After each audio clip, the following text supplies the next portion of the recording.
Hi dear students, Assalamu alaikum wa rahmatullah and a very good morning to all of you. अभी तक हम biomolecules के अंदर majority of the portion जो biomolecules का है वो कंप्लीट कर चुके हैं. तो लास्ट क्लास के अंदर हमने enzymes, discovery of the enzymes, features of the enzymes है ना, और एंजाइम काम कैसे करता है, एक्टिवेशन एनर्जी का मतलब क्या होता है, वो सारी चीज़ें हमने ऑलरेडी डिस्कस करी हुई है. तो अभी हम इस चैप्टर के लास्ट पोर्शन पे आज पहुंच गए हैं, जहां हम आज स्टडी करेंगे एंजाइम काइनेटिक्स. एंजाइम काइनेटिक्स का मतलब क्या होता है, ठीक है, ये मैं आपको एक्सप्लेन करूंगा. इसके अलावा आज की क्लास में हम पढ़ेंगे कि simple enzyme and conjugated enzyme का मतलब क्या होता है, उसके बारे में पता करेंगे. एंड फाइनली हम थोड़ा सा इनहिबिशन के बारे में पढ़ेंगे कि एंजाइम इनहिबिशन कैसे होता है. तो चलिए, ज़्यादा टाइम हम वेस्ट नहीं करते, तो मैं सीधे मुद्दे की बात पे आता हूँ. तो हम सबसे पहले अंडरस्टैंड करते हैं एंजाइम काइनेटिक्स टर्म का मतलब क्या होता है. ठीक है, आपकी एनसीईआरटी के अंदर अगर आप देखेंगे तो आपकी एनसीईआरटी के अंदर दिया हुआ है कि एंजाइम जो है, या रेट ऑफ एंजाइम एक्टिविटी जो है, ठीक है ना, या स्पीड ऑफ एंजाइम एक्टिविटी जो है, वो इन्फ्लुएंस होती है बाय मेनी फैक्टर्स, है ना. जैसे टेम्परेचर से इफेक्ट होगी, पीएच से इफेक्ट होगी, सबस्ट्रेट कॉन्सेंट्रेशन से इफेक्ट होगी, ठीक है, या एंजाइम की कॉन्सेंट्रेशन से भी इफेक्ट हो जाता है. सो अगर हम एंजाइम की रेट ऑफ रिएक्शन को स्टडी करते हैं, ठीक है ना, एंजाइम की रेट को स्टडी करते हैं in a enzyme catalysed reaction. For example imagine करिए कि मेरे पास फॉर एग्जांपल एक सबस्ट्रेट है S, ठीक है, और ये सबस्ट्रेट कन्वर्ट हो रहा है प्रोडक्ट में, ठीक है, और प्रोडक्ट है P. एक सबस्ट्रेट है S जो कन्वर्ट हो रहा है प्रोडक्ट P में, ठीक है. नाउ ये कन्वर्जन ऑफ सबस्ट्रेट कितनी स्पीड के साथ है, कितनी वेलोसिटी के साथ प्रोडक्ट में हो रहा है, ठीक है. तो अगर मैं इस चीज़ को स्टडी करूँ, ठीक है ना, और प्लस मैं स्टडी करूं कि इस रिएक्शन को कौन कौन सा फैक्टर इन्फ्लुएंस कर सकता है, ठीक है, how this reaction will be influenced by substrate concentration, bye enzyme concentration, ठीक है, बाय टेम्परेचर, बाय पीएच. तो इस स्टडी को हम क्या बोलते हैं, this study is called as enzyme kinetics, ठीक है. सो ऑल्दो आपकी बुक के अंदर डायरेक्टली एंजाइम काइनेटिक्स वर्ड कहीं नहीं लिखा हुआ है, ठीक है, बट अगर आप अपनी एनसीईआरटी पढ़ेंगे तो वहाँ फॉर श्योर आपको मिलेगा effect of substrate, effect of temperature. So actual में वो क्या है बेटा, that is actually the enzyme kinetics.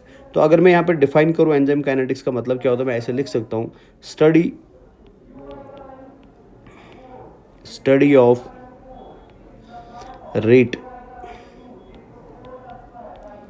Study of rates of enzyme catalysed reactions,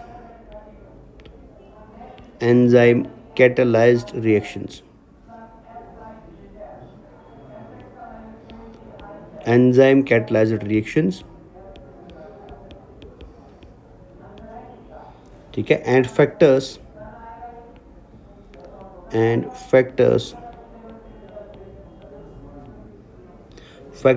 influencing the rate, factors influencing the rate, ठीक है. तो इसे हम क्या बोलते हैं, this is called as enzyme kinetics, ठीक है. दूसरे तरीके से अगर मैं ऐसे बोलूं, ये प्लीज याद रखेंगे आप. नाउ फॉर एग्जांपल मान के चलिए, ये मेरी एक एंजाइम कैटालाइज्ड रिएक्शन चल रही है, जहां पे एक सबस्ट्रेट है S जो कन्वर्ट हो रहा है एक प्रोडक्ट में, जिस प्रोडक्ट का नाम है P, ठीक है, और रिएक्शन को ड्राइव कर रहा है एक एंजाइम, जिस एंजाइम का नाम है E. क्लियर है. सो अब मैं इस रिएक्शन की रेट को कैसे पता कर सकता हूँ, ठीक है, या वो क्या पैरामीटर है जिसके बेसिस पे हम बोलते हैं कि रेट ज़्यादा है रिएक्शन का या रेट कम है रिएक्शन का. तो इसके लिए प्लीज़ अब सिंपल में याद रखेंगे कि एक एंजाइम कैटालाइज्ड रिएक्शन का रेट जो होता है, ठीक है ना, या वेलोसिटी ऑफ द रिएक्शन जो होता है, वो डिपेंड करता है कि उस पर्टिकुलर एंजाइम कैटालाइज्ड रिएक्शन में पर यूनिट टाइम के अंदर कितना प्रोडक्ट बना है. सो दैट मीन्स प्रोडक्ट के बनने की स्पीड को ही हम क्या बोलते हैं बेटा, रेट ऑफ रिएक्शन बोलते हैं. सो that means in unit time कितना सबस्ट्रेट प्रोडक्ट में कन्वर्ट हुआ, ठीक है ना, या कितना प्रोडक्ट बन गया.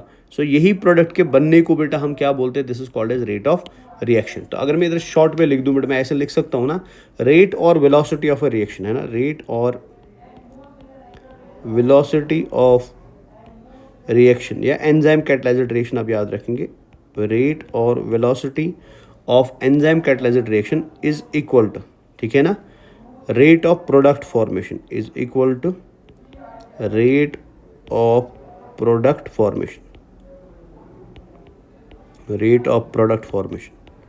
सो मतलब एक एंजाइम कैटालाइज्ड रिएक्शन का स्पीड या एक एंजाइम कैटालाइज्ड का रिएक्शन का रेट जो है ना बेटा, वो डिफाइन किससे होगा, कि उस एंजाइम कैटालाइजर रिएक्शन में पर यूनिट टाइम के अंदर कितना सबस्ट्रेट कितने प्रोडक्ट में कन्वर्ट हो रहा है बेटा, that is called as rate of reaction. यहाँ तो क्लियर हो गया। नाउ फॉर एग्जाम्पल मान के चलिए ऐसे एक एग्जाम्पल मैं ले लेता हूँ, ठीक है। फॉर एग्जाम्पल यही रिएक्शन नीचे लाता हूँ मैं, मान के चलो for example just taking example to understand the rate, मान के चलिए एक रिएक्शन चल रहा है, ठीक है, और इस रिएक्शन के अंदर एंजाइम का कॉन्सेंट्रेशन जो है ना वो कांस्टेंट है, ठीक है। ये मान के चलो एक रिएक्शन चल रही है और इस रिएक्शन में मैं मान के चलता हूँ या मैं अज्यूम कर रहा हूँ कि एंजाइम कॉन्सेंट्रेशन जो है, ठीक है, ये कांस्टेंट है। एंजाइम कॉन्सेंट्रेशन जो है ये क्या है, कांस्टेंट है, ठीक है। मैं आपको दिखाना चाहता हूँ कि रेट सबस्ट्रेट कॉन्सेंट्रेशन से कैसे इफेक्ट हो जाती है, ठीक है। So for example there is a reaction going on right now जिसमें हमारे पास सबस्ट्रेट है और एंजाइम है, लेकिन एंजाइम की कॉन्सेंट्रेशन जो है ना वो कांस्टेंट है, उसमें कोई बदलाव, कोई चेंज, कोई डिक्रीज या इंक्रीज नहीं हो रहा है। क्लियर है ना। अगर ऐसी रिएक्शन हमारे सामने हो रही है तो एक बार हम चेक करते हैं कि अगर इस रिएक्शन में मैं सबस्ट्रेट की कॉन्सेंट्रेशन को बढ़ाना शुरू कर दूंगा, ठीक है, मैं सबस्ट्रेट की कॉन्सेंट्रेशन को बढ़ाना शुरू कर दूंगा, what will be the effect on the rate of reaction. फिर से मैं एक बार बता देता हूँ, मैं एजम्पशन के तौर पे एक रिएक्शन को ले रहा हूँ जो आपके सामने दिख रही है आपको। इस रिएक्शन में सबस्ट्रेट है और इस रिएक्शन में प्रोडक्ट है ना, for example x amount of substrate है और ई एंजाइम है जो इस रिएक्शन को ड्राइव करेगा। मैं मान के चलता हूँ कि ई कांस्टेंट है, ई में कोई बदलाव, इसकी कॉन्सेंट्रेशन में कोई बदलाव नहीं आ रहा है, लेकिन मैं इसी रिएक्शन के अंदर कंटिन्यूसली सबस्ट्रेट को बढ़ाता जा रहा हूँ। तो हमें बस ये चेक करना है कि इस बढ़ती हुई सबस्ट्रेट कॉन्सेंट्रेशन में क्या प्रोडक्ट ज़्यादा बनेगा, कम बनेगा, कांस्टेंट रहेगा। शॉर्ट में क्या रेट ऑफ रिएक्शन इंक्रीज होगा, डिक्रीज होगा कि सेम रहेगा। तो एक बार इसको देख लेते हैं एक एग्जाम्पल के तरीके से। For example take example like this, मान के चलो फॉर एग्जाम्पल मैं इस रिएक्शन को ड्राइव करने के लिए एक यूनिट टाइम ले रहा हूँ, ठीक है। यहाँ पे एंजाइम कॉन्सेंट्रेशन लेते हैं, ठीक है, यहाँ पे हम सबस्ट्रेट लेते हैं और यहाँ हम देखते हैं रेट ऑफ रिएक्शन इंक्रीज होगा कि डिक्रीज होगा।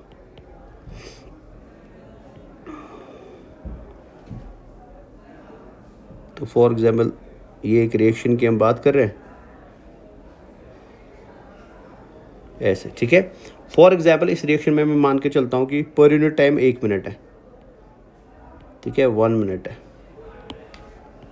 पर यूनिट टाइम मैं एज्यूम कर रहा हूँ 1 मिनट का है।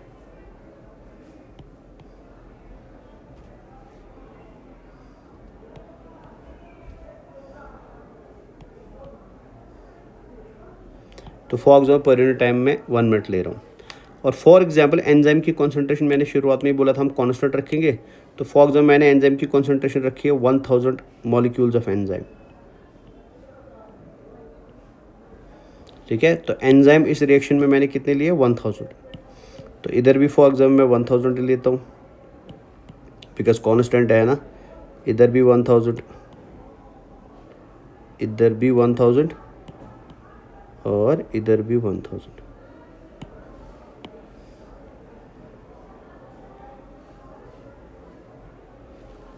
लेते हैं, डन। अब ज़रा नज़र को ध्यान से। फॉर एग्जाम्पल शुरुआत में हमने ये रिएक्शन ली, 1 मिनट के लिए रिएक्शन चलाने वाले हम और एंजाइम मॉलिक्यूल्स इस रिएक्शन में 1000 मॉलिक्यूल्स है और इसमें सबस्ट्रेट 0 है, ठीक है। इसमें सबस्ट्रेट क्या मान के चल रहा हूँ मैं, 0 है बेटा, ठीक है। 0 का मतलब क्या हुआ, यहाँ कोई सबस्ट्रेट ही प्रेजेंट नहीं है, 0 सबस्ट्रेट्स। तो आप मुझे बताइए रेट ऑफ रिएक्शन क्या होगा, 0 होगा, 0 से ज़्यादा होगा कि 0 से कम होगा। तो of course the rate of reaction in this scenario will be 0, है ना, बिकॉज जब सबस्ट्रेट ही नहीं होगा तो एंजाइम के होने ना होने से कोई फ़ायदा नहीं है, बिकॉज सबस्ट्रेट का होना और एंजाइम का होना या आई वुड से दोनों का होना ज़रूरी है। बिकॉज जब सबस्ट्रेट होगा तब उस सबस्ट्रेट पे एंजाइम एक्ट करेगा, एंजाइम एक्ट करेगा तब जाके क्या बनेगा, प्रोडक्ट बनेगा। अब अगर सबस्ट्रेट ही नहीं है तो एंजाइम का होने से कोई प्रोडक्ट फॉर्मेशन नहीं होगा। तो क्या मैं यहाँ पे बोल सकता हूँ कि यहाँ पे रेट ऑफ रिएक्शन जो है वो 0 है? क्या मैं इधर बोल सकता हूँ यहाँ पे velocity of reaction, velocity of reaction, ठीक है ना, या रेट ऑफ रिएक्शन जो है वो 0 है? बोल सकते हैं ऐसे, यस, है ना, बोल सकते हैं। अब आगे चलते हैं। नाउ फॉर एग्जाम्पल मान के चले मैंने थोड़ा सिनेरियो चेंज कर दिया, अब मैंने इस रिएक्शन में डाली 200 सबस्ट्रेट मॉलिक्यूल्स, 200 सबस्ट्रेट मॉलिक्यूल्स। अब आप इसको ऐसे इमेजिन करो, मान के चलो फॉर एग्जाम्पल इस रिएक्शन के अंदर ये एंजाइम है, समथिंग लाइक दिस, ठीक है, ये एंजाइम है, ठीक है। शुरुआत में मेरे पास फॉर एग्जांपल थे 3 एंजाइम, समझना ध्यान से, शुरुआत में मेरे पास थे 3 एंजाइम, ठीक है। सबस्ट्रेट कुछ नहीं था, नो सबस्ट्रेट, तो ये एंजाइम किसी जगह बाइंड नहीं कर पाएगा, कोई एंजाइम सबस्ट्रेट कॉम्प्लेक्स नहीं बनेगा, तो ऑटोमेटिकली कोई प्रोडक्ट का फॉर्मेशन भी नहीं होगा। लेकिन जैसे मैंने इसमें सबस्ट्रेट डाल दिए, फॉर एग्जाम्पल मैंने इस रिएक्शन में डाल दिया, एंजाइम ज़्यादा है, मैंने सबस्ट्रेट डाल दिए 2, समझ 200 मतलब एग्जाम्पल में 2 लेता हूँ मैं, ठीक है। तो ये एक सबस्ट्रेट इस एंजाइम के साथ बाइंड करेगा, ये एक सबस्ट्रेट इस एंजाइम के साथ बाइंड करेगा, तो बन गए 2 एंजाइम सबस्ट्रेट कॉम्प्लेक्सेस, और ये फाइनली क्या बनाएंगे, ये बनाएंगे 2 प्रोडक्ट, हाँ है ना। सो दैट मीन्स जब मैं रेट ऑफ रिएक्शन को बढ़ाने के लिए सबस्ट्रेट की कॉन्सेंट्रेशन 0 से 200 कर देता हूँ, ठीक है, तो ऑटोमेटिकली रेट ऑफ रिएक्शन भी क्या हो जाएगा, 200 हो जाएगा, बिकॉज अब 200 प्रोडक्ट बनेंगे इस रिएक्शन में। क्लियर है। So that means out of 1000 molecules of the enzyme, ठीक है, मेरे पास टोटल 1000 एंजाइम मॉलिक्यूल्स थे, उन 1000 मॉलिक्यूल में से 200 एंजाइम मॉलिक्यूल 200 सबस्ट्रेट के साथ जुड़ गए और क्या बना लिए, 200 प्रोडक्ट बना लिए। सो अगर आप इस पर्टिकुलर पार्ट को ध्यान से देखोगे ना, क्या मैं ऐसे बोलूँ कि यहाँ पे अभी भी 800 एंजाइम्स ऐसे हैं जिन्होंने सबस्ट्रेट के साथ बाइंड ही नहीं करा। सो दैट मीन्स इन 800 के पास अभी भी कैपेसिटी है बाइंड करने की, और अगर इनको और सबस्ट्रेट मिल जाए तो ये बाइंड करके सबस्ट्रेट को मोर प्रोडक्ट में कन्वर्ट कर सकते हैं। बट बिकॉज यहाँ सबस्ट्रेट खाली 200 था, इसलिए प्रोडक्ट भी क्या बना, 200 बना। डन। नेक्स्ट पे चलते हैं। अब मान के चलो फॉर एग्जाम्पल मैंने नेक्स्ट रिएक्शन में क्या करा, मैंने सबस्ट्रेट की कॉन्सेंट्रेशन को कर दिया 500। सो दैट मीन्स 1000 एंजाइम्स में से 500 एंजाइम्स अब बाइंड करेंगे विद द 500 सबस्ट्रेट्स, और कितने प्रोडक्ट बनेंगे, 500 प्रोडक्ट बनेंगे, है ना, 500 प्रोडक्ट्स बनेंगे। डन। अब फॉर एग्जाम्पल मान के चलिए मैंने रिएक्शन में क्या कर दिया, मैंने 1000 सबस्ट्रेट ऐड कर दिया, 1000 सबस्ट्रेट्स। सो दैट मीन्स अब जितने भी एंजाइम्स मेरे पास थे वो सबके सब सबस्ट्रेट के साथ बाइंड कर गए, और जब वो सबके सब सबस्ट्रेट के साथ बाइंड कर गए तो ऑटोमेटिकली यहाँ से क्या होगा रिजल्ट बेटा, यहाँ बनेंगे 1000 प्रोडक्ट्स, बनेंगे कि नहीं बनेंगे। अब फॉर एग्जाम्पल अब लास्ट पॉइंट इंपॉर्टेंट है, अब मान के चलो मैंने 1500 सबस्ट्रेट मॉलिक्यूल्स ऐड कर दिए, 1500 सबस्ट्रेट मॉलिक्यूल्स ऐड कर दिए, तो आप मुझे बताओ क्या यहाँ पे सबस्ट्रेट 1500 बनेगा, जल्दी बताइए, क्या यहाँ के आगे अब सबस्ट्रेट 1500 बनेगा, नहीं बन सकता। क्यों, बिकॉज अगर सबस्ट्रेट 1500 है लेकिन एंजाइम तब भी 1000 ही है ना, तो 1000 enzymes will bind with 1000 substrates, ठीक है, 1000 enzymes will bind with 1000 substrates, तो ऑटोमेटिकली प्रोडक्ट अगेन क्या बनेगा, 1000 ही बनेगा, बिकॉज 500 एंजाइम्स के लिए कोई सबस्ट्रेट है नहीं, वो फालतू में फ्री रहेंगे बेटा। सो दैट मीन्स जब मैं इधर से आगे सबस्ट्रेट कॉन्सेंट्रेशन इंक्रीज कर रहा हूँ तो प्रोडक्ट तब भी क्या रहेगा बेटा, प्रोडक्ट तब भी सेम ही रहेगा, प्रोडक्ट के अंदर कोई इंक्रीज नहीं आएगा, प्रोडक्ट विल स्टिल बी 1000। तो प्रोडक्ट कॉन्सेंट्रेशन यहाँ पे कितनी हो जाएगी, 1000 ही हो जाएगी, प्रोडक्ट कंसंट्रेशन यहाँ पे कितनी हो जाएगी, 1000 ही हो जाएगी। सो अगर आप इस पूरे सिनेरियो को ध्यान से देखोगे तो what we have observed in this scenario is, अगर मैं इसको हाईलाइट यहाँ पे कर दूँ, so what you and I have observed in this very particular scenario is, हमने क्या देखा, हमने ये ऑब्जर्वेशन इससे ली कि भैया जब हम सबस्ट्रेट की कॉन्सेंट्रेशन को बढ़ाते हैं, ठीक है, जैसे 0 से 200, 200 से 500, 500 से 1000, तो हमारी रेट ऑफ रिएक्शन भी बढ़ जाती है, ठीक है। So that means substrate concentration का बढ़ना is directly proportional to the rate of reaction, है ना, बिकॉज दोनों साथ साथ बढ़ रहे हैं। लेकिन ए पॉइंट विल कम बेटा, जिस पॉइंट के आगे अगर आप कितना भी सबस्ट्रेट बढ़ाओगे, आपका सबस्ट्रेट कॉन्सेंट्रेशन बढ़ाने से प्रोडक्ट कॉन्सेंट्रेशन नहीं बढ़ेगा। ए time will come in this reaction जब आप सबस्ट्रेट को बढ़ाओगे, और आप एक्सपेक्ट कर रहे थे कि सबस्ट्रेट के बढ़ने से प्रोडक्ट बढ़ेगा, बट अनफॉर्चुनेटली प्रोडक्ट के अंदर कोई इंक्रीज नहीं होता है, आप अंडरस्टैंड करो। सो इस पॉइंट को बेटा हम बोलते हैं सैचुरेशन पॉइंट, ठीक है ना। सैचुरेशन पॉइंट का मतलब क्या हुआ, सैचुरेशन का मतलब हुआ कि जितने भी आपके एंजाइम थे, जब वो सारे के सारे एंजाइम सारे प्रोडक्ट्स का सारे सबस्ट्रेट्स का जुड़ जाएंगे, फर्दर वो किसी सबस्ट्रेट को अपने साथ जुड़ नहीं पाएंगे। सो ऐसे पर्टिकुलर पॉइंट को हम क्या बोलते हैं, saturation point. So that means इस रिएक्शन का सैचुरेशन पॉइंट क्या था, 1000 एंजाइम्स एंड 1000 सबस्ट्रेट्स। लेकिन 1000 के आगे अगर आप सबस्ट्रेट कॉन्सेंट्रेशन बढ़ाओगे तो रेट ऑफ रिएक्शन कभी भी इंक्रीज नहीं होगा। सो क्या मैं फिर ऐसे बोल सकता हूँ कि इस रिएक्शन का ये वाला वैल्यू जो है बेटा 1000 वाला वैल्यू, ये मैक्सिमम वेलोसिटी ऑफ रिएक्शन है ना, maximum velocity of reaction, maximum velocity of reaction, ठीक है, मैक्सिमम वेलोसिटी ऑफ रिएक्शन। और इसको हम एंजाइम काइनेटिक्स में क्या बोलते हैं, this is called as V max, this is called as V max, V max, ठीक है। तो वी मैक्स का मतलब क्या होता है, maximum concentration of the enzyme, maximum concentration of the substrates when they are converted to maximum concentration of the products. ना अगर मैं आपको बोलूँ, मुझे बता इस रिएक्शन में हाफ वी मैक्स क्या है। हाफ वी मैक्स का मतलब हुआ मैक्सिमम के कंपैरिजन में आधे सबस्ट्रेट आधे प्रोडक्ट में कहाँ पे कन्वर्ट होते हैं, तो वो यहाँ पे हो रहे हैं ना। टोटल मेरे पास 1000 सबस्ट्रेट्स थे, लेकिन 500 वाला पॉइंट वो पॉइंट है जहाँ आधे सबस्ट्रेट्स आधे प्रोडक्ट्स में कन्वर्ट हो चुके हैं। तो क्या मैं इसको वी मैक्स बाई 2 लिख सकता हूँ, V max by 2, V max by 2 बेटा, ठीक है, मतलब हाफ सबस्ट्रेट कॉन्सेंट्रेशन। सो जब भी आपकी रिएक्शन की वेलोसिटी हाफ वी मैक्स होगी, इस पॉइंट को हम के एम बोलते हैं। के एम का मतलब क्या होता है, के एम का मतलब होता है रेट ऑफ रिएक्शन, ठीक है, rate of reaction when the velocity of reaction is half of V max.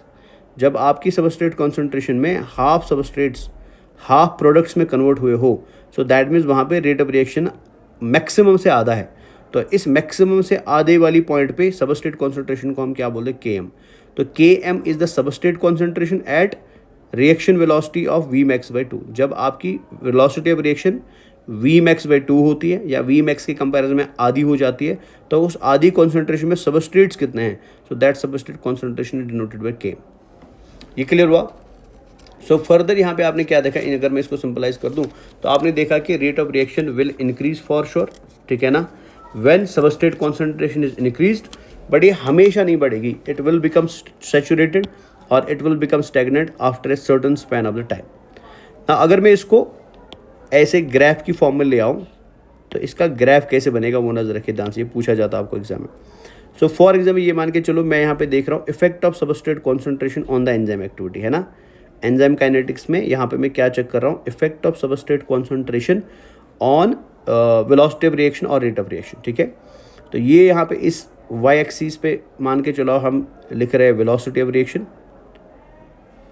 ठीक है, और इधर मैं लिख रहा हूँ सबस्ट्रेट कॉन्सेंट्रेशन। तो यहाँ है सबस्ट्रेट ये इधर से है सबस्ट्रेट कॉन्सेंट्रेशन, इधर है वेलोसिटी ऑफ रिएक्शन, तो ये है वेलोसिटी ऑफ रिएक्शन, ठीक है। फॉर एग्जाम्पल इस पॉइंट पे मैं मान के चलता हूँ कि सबस्ट्रेट कॉन्सेंट्रेशन 0 है, तो बताओ वेलोसिटी ऑफ रिएक्शन भी क्या होगा, 0 होगा, हाँ है ना। नाउ जैसे जैसे आप सबस्ट्रेट की कॉन्सेंट्रेशन को बढ़ाते जाओगे, ठीक है, जैसे नज़र रखो ध्यान से, फॉर एग्जाम्पल यहाँ सबस्ट्रेट कॉन्सेंट्रेशन 1 था तो रेट ऑफ रिएक्शन भी 1 हो जाएगा, यहाँ 2 था रेट ऑफ रिएक्शन भी 2 हो जाएगा, ठीक है। ऐसे जैसे जैसे ये लाइन आगे बढ़ता जाएगा, ठीक है, द लाइन जैसे जैसे आगे बढ़ता जाएगा, सबस्ट्रेट कॉन्सेंट्रेशन 3 हुआ तो रेट ऑफ रिएक्शन भी 3 होगा, सबस्ट्रेट कॉन्सेंट्रेशन 4 हो गया तो रेट ऑफ रिएक्शन भी 4 हो जाएगा, है ना। सबस्ट्रेट कॉन्सेंट्रेशन 5 हो गया तो रेट ऑफ रिएक्शन भी क्या हो जाएगा, 5 हो जाएगा, ठीक है। सो इस ग्राफ में आपको क्लियरली क्या दिख रहा है कि भैया जैसे जैसे आप एक्स एक्सिस पे सबस्ट्रेट की कॉन्सेंट्रेशन को बढ़ाते जाओगे, वैसे वैसे वाई एक्सिस पे क्या बढ़ता जाएगा, रेट ऑफ रिएक्शन भी बढ़ता जाएगा। क्लियर है। नाउ फॉर एग्जाम्पल मैं इन वैल्यूज़ को इसी पिक्चर के हिसाब से लेके चलता हूँ जो हमने अभी यूज़ करी थी।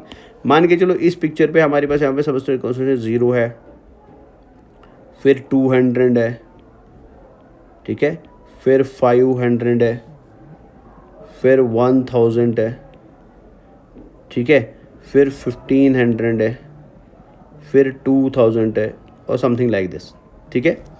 नाउ जब मैं ये रेट ऑफ रिएक्शन बढ़ाना शुरू करूँगा, जैसे मैंने 0 से कर दिया 200 तो रेट ऑफ रिएक्शन भी हो जाएगा 200, 200 से कर दिया 500 रेट ऑफ रिएक्शन भी हो जाएगा 500, 500 से कर दिया 1000 रेट ऑफ रिएक्शन भी हो जाएगा 1000। लेकिन जैसे मैं बेटा अब 1000 से 1500 की तरफ जाऊँगा, अब मेरा रेट ऑफ रिएक्शन ऊपर नहीं जाएगा, बिकॉज मेरे पास एंजाइम कितने थे बेटा, खाली 1000 एंजाइम्स थे। अब इसके बाद क्या होगा, अब इसके बाद आपका ग्राफ जो है वो ऊपर नहीं जाएगा, बल्कि it will come down like this, something like this, ठीक है। सो अब अगर आप इसके आगे ध्यान से देखिए ना, तो यहाँ तक आपका रेट ऑफ रिएक्शन कंटिन्यूसली बढ़ रहा था, ठीक है, इस पॉइंट तक रेट ऑफ रिएक्शन कंटिन्यूसली बढ़ रहा था। बट इस पॉइंट के आगे जब आप जा रहे हो ना, आप सबस्ट्रेट कॉन्सेंट्रेशन तो बढ़ा रहे हो, है ना, लेकिन रेट ऑफ रिएक्शन ऊपर नहीं जा रहा है, रेट ऑफ रिएक्शन क्या रह रहा है बेटा, स्टैग्नेंट रह रहा है। क्लियर है। तो ये ग्राफ बनेगा किसका, substrate concentration and V max का बेटा। ना इस ग्राफ के अंदर अगर आपको देखना पड़े कि आपका के एम वैल्यू कहाँ आएगा, तो ये हमारा 500 इधर, सबस्ट्रेट कॉन्सेंट्रेशन 500, तो यहाँ पे जो बेटा इस सबस्ट्रेट कॉन्सेंट्रेशन पे जो रेट ऑफ रिएक्शन होगा वो कितना होगा, इस पॉइंट पे होगा वी मैक्स बाई 2, है ना। सो इस पॉइंट पे सबस्ट्रेट कॉन्सेंट्रेशन को हम क्या बोलेंगे, this will be called as K M. तो यहाँ पे हम सबस्ट्रेट कॉन्सेंट्रेशन को क्या बोलते हैं, Km बोलते हैं। क्लियर है? तो प्लीज़ याद रखेंगे व्हाट इज़ Km। तो Km is the substrate concentration when the rate of reaction is Vmax/2। ठीक है, Km वो पॉइंट है रेट ऑफ रिएक्शन का जहाँ पे वेलोसिटी ऑफ रिएक्शन क्या होती है, Vmax/2 होती है। और Km खुद किसको रिप्रेजेंट करता है, सबस्ट्रेट की कॉन्सेंट्रेशन को रिप्रेजेंट करता है। डन। तो ये होगी पहली बात।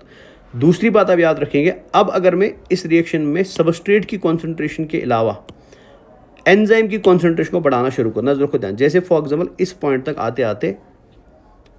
तक आते आते मेरे पास 1000 एंजाइम्स थे और 1000 सबस्ट्रेट्स थे। तो इस वजह से यहाँ पे मेरा Vmax अचीव हुआ। अगर मैं Vmax को भी हाईलाइट कर दूँ तो ये पॉइंट रिप्रेजेंट कर रहा Vmax को।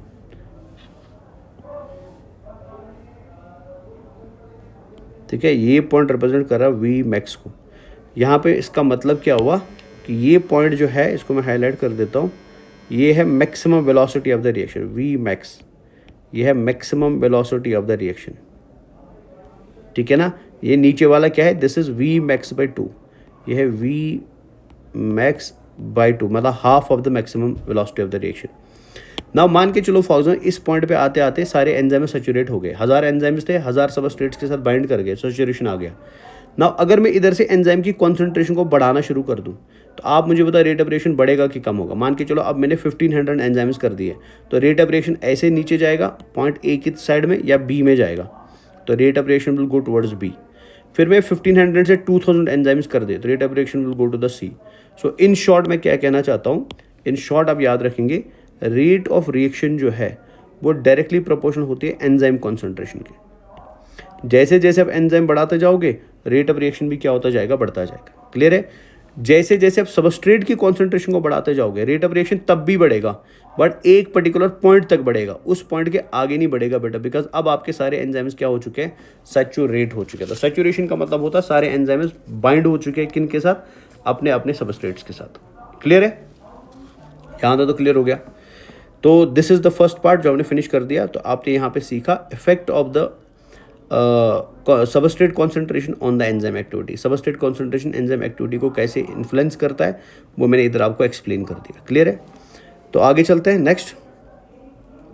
अच्छा, ये एनसीईआरटी का पैराग्राफ दिया है, the activity of the enzyme can be affected by change in conditions which can alter the tertiary structure of protein. These include temperature, pH, change in the substrate concentration और binding of the डैज। अच्छा, तो यहाँ पे मैंने जो आपको बोला था एंजाइम काइनेटिक्स में हम पढ़ेंगे रेट ऑफ रिएक्शन और कौन कौन से फैक्टर उसको इन्फ्लुएंस करते हैं। तो अब कौन कौन सा फैक्टर रेट ऑफ रिएक्शन को इन्फ्लुएंस कर सकता है, जैसे सबसे पहले कॉन्सेंट्रेशन ऑफ सबस्ट्रेट इफेक्ट कर सकता है। कॉन्सेंट्रेशन ऑफ सबस्ट्रेट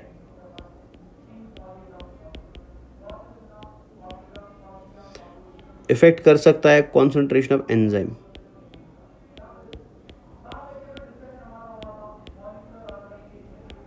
ठीक है, इफेक्ट कर सकता है टेम्परेचर,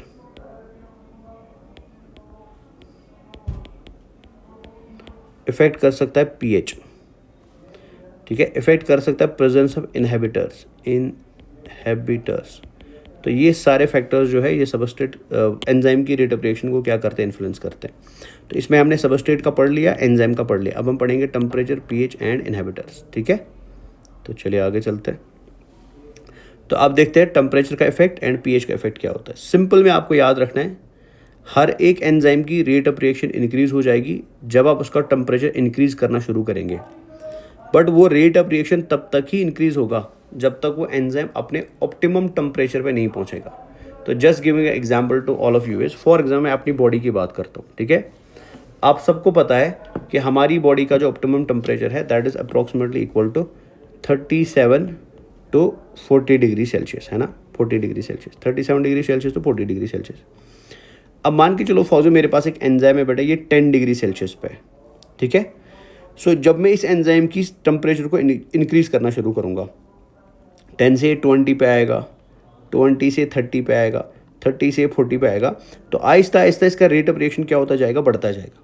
सो दैट मीन्स मेरी बॉडी के अंदर मेरे एंजाइम्स का जो ऑप्टिमम टेम्परेचर है वो 37 to 40 डिग्री सेल्सियस ही है। नाउ जब भी मैं एक एंजाइम को 0 डिग्री से 37 की तरफ ले आऊँगा या 0 डिग्री से 40 डिग्री सेल्सियस की तरफ ले आऊँगा, तो हमेशा ये एंजाइम रेट ऑफ रिएक्शन को इंक्रीज कर देगा। So rate of reaction will complete increase. But जैसे ही एंजाइम 37 डिग्री सेल्सियस या 40 डिग्री सेल्सियस पे पहुंच जाएगा, जो इस एंजाइम का ऑप्टिमम टेम्परेचर बनेगा। सो दैट मीन्स ये पॉइंट जो आपको यहाँ पे दिख रहा है, ये हमारी बॉडी के एंजाइम्स का क्या है, ऑप्टिमम टेम्परेचर है। ठीक है, ऑप्टिमम टेम्परेचर है, ऑप्टिमम टेम्परेचर है। ये क्लियर है। सो मेरी बॉडी के अंदर ऑप्टिमम टेम्परेचर एंजाइम का क्या है, 37 डिग्री सेल्सियस। नाउ जैसे ही मैं इसको 37 से ऊपर लेना शुरू करूँगा, जैसे मैंने इसको 37 से 45 कर दिया, 50 कर दिया, 60 कर दिया, 70 कर दिया, तो अब मैं ऑप्टिमम के ऊपर जा रहा हूँ। तो ऑप्टिमम तक आते आते रेट ऑफ रिएक्शन बढ़ेगा।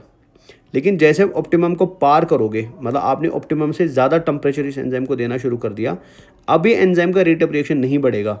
अभी एंजाइम का रेट ऑफ रिएक्शन क्या होने शुरू हो जाएगा, डिक्रीज होना शुरू हो जाएगा। सो मतलब क्या याद आपको रखना है कि रेट ऑफ एंजाइमेटिक रिएक्शन जो है ना, वो हमेशा इंक्रीज होती है विथ इंक्रीज इन टेम्परेचर। लेकिन वो इंक्रीज इन टेम्परेचर खाली कहाँ तक होना चाहिए, ऑप्टिमम टेम्परेचर तक ही होना चाहिए। अगर आपने टेम्परेचर को ऑप्टिमम से ज़्यादा कर दिया, ठीक है, या फर्दर इंक्रीज कर दिया, तो further increase in the temperature will decrease the enzymatic activity. So अगर मैं इस ग्राफ को यहाँ पे देखूँ, मान के चलो फॉर एग्जाम्पल मैं ये ग्राफ आपको दिखा रहा हूँ। एक एंजाइम है हमारी बायोलॉजिकल वर्ल्ड में, उसका नाम है टैग पॉलीमरेज। टैग पॉलीमरेज, ठीक है। टैग पॉलीमरेज का जो ऑप्टिमम टेम्परेचर होता है वो 100 डिग्री सेल्सियस का होता है। मतलब ये 100 डिग्री सेल्सियस तक भी जिंदा रह सकता है, अपना काम बेहतर तरीके से कर सकता है। तो अगर मैं इस एंजाइम को मान के चलो फॉर एग्जाम्पल ये वो पॉइंट है, फॉर एग्जाम्पल इस एंजाइम का ये 100 डिग्री सेल्सियस वाला पॉइंट है। तो अगर मैं इस एंजाइम को 100 से कम टेम्परेचर दे दूँ तो रेट ऑफ रिएक्शन डिक्रीज हो जाएगा। 100 से कम दे दूँ तो रेट ऑफ रिएक्शन डिक्रीज हो जाएगा। लेकिन अगर मैं इसको 100 की तरफ दे दूँ, जैसे मैंने 10 से 20, 30, 40, 50 कर दिया, जैसे जैसे मैं ऑप्टिमम की तरफ आता जाऊँगा, ठीक है, जैसे जैसे मैं ऑप्टिमम की तरफ आता जाऊँगा, तो रेट ऑफ रिएक्शन हमेशा इंक्रीज होगा। Rate of reaction will increase. जैसे मैं ऑप्टिमम से नीचे आना शुरू करूँगा तो rate of reaction will decrease. Rate of reaction decrease. अगर मैं ऑप्टिमम से ऊपर चला गया तो तब भी रेट ऑफ रिएक्शन क्या हो जाएगा, डिक्रीज हो जाएगा। ठीक है, बिकॉज जब भी आप टेम्परेचर को ज़्यादा बढ़ाते हो, वो एंजाइम की टर्शियरी स्ट्रक्चर को या उसके मॉलिक्यूलर स्ट्रक्चर को क्या कर देता है, डीनेचर करता है।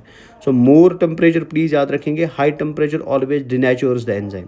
ये एंजाइम को ब्रेक कर देता है, एंजाइम को ख़त्म कर देता है।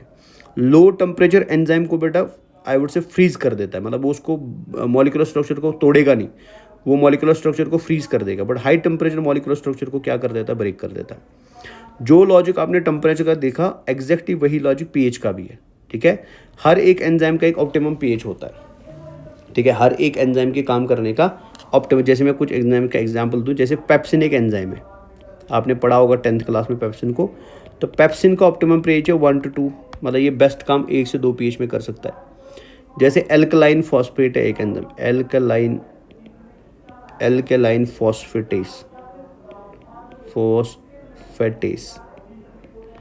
ठीक है, इसका ऑप्टिमम पीएच है 9 to 10। ठीक है, सो जब भी आप एक एंजाइम को उसका ऑप्टिमम पीएच प्रोवाइड करते हो, वो हमेशा बेस्ट एंजाइमेटिक रिएक्शन शो करेगा, वो हमेशा बेस्ट परफॉर्मेंस शो करेगा।